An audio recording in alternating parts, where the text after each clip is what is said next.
И снова здравствуйте, мои уважаемые зрители. На дворе у нас заканчивается 30 марта и традиционно уже вечерняя сводка событий на фронте. И сегодня вечером мы с вами будем говорить только о главном направлении, то есть о донбасской группировке, которую, уже и вечером пришло еще одно сообщение, что сегодня не только в районе Горловки началась новая фаза наступления между Нью-Йорком, так называемым, и Авдеевка, да, бывшая Новгородская ПГТ, сегодня это Нью-Йорк, да, и Авдеевка, то есть сегодня целый день там непрерывно работает российская артиллерия, работает российская авиация, ответных артиллерийских ударов нет никаких, то есть очень похоже, что артиллерия и противник полностью подавлены, и сегодня артиллерия и авиация Российской Федерации и Донецкой Народной Республики просто перемалывают позиции противника, чтобы потом быстро прорвать его оборону. И также сегодня вечером в своей сводке Коношенков, пресс-секретарь Министерства обороны Российской Федерации, сообщил о том, что войска на запорожском направлении, а именно восточнее Гуляйполя, где мы с вами предполагали главный удар, также пошли в наступление, прошли примерно 8 километров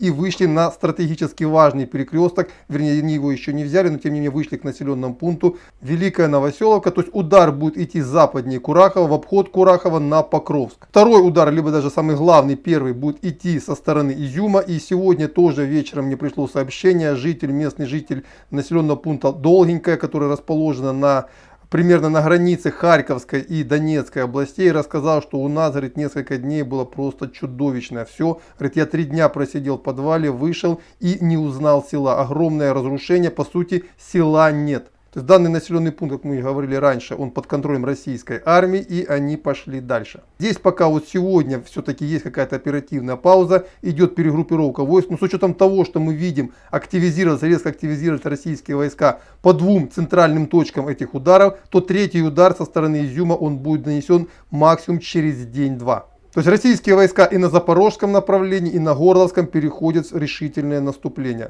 И осталось дело за изюмским направлением. То есть генеральное сражение за Донбасс уже начато. И здесь очень интересно, какова будет реакция украинской стороны. По сути, они уже признали, что донбасская группировка выводиться не будет, и она обречена на окружение. Но по тем данным, которые приходят сегодня из Киева, все идет не просто к окружению донбасской группировки ВСУ. Дело идет к грандиозному генеральному сражению здесь, в том числе и на восточной части Днепропетровской и Запорожских областей. Украинские вооруженные силы подтянули к этому участку довольно значительные силы, примерно до 40 тысяч человек, причем перебросили сюда еще вполне боеспособные механизированные подразделения, и с учетом того, что в предполагаемом котле сейчас сосредоточено еще до 40 тысяч человек, то примерно половина всей вооруженной силы Украины, не считая войск теробороны, то есть мы их берем за скобки, то есть половина примерно вооруженных сил Украины планирует принять участие в этом грандиозном сражении. И не менее значимые силы будут принимать участие в этом сражении со стороны Российской Федерации, а также народных милиций Луганской и Донецкой народных республик. И это сражение, которое будет очевидно долгим и кровопролитным,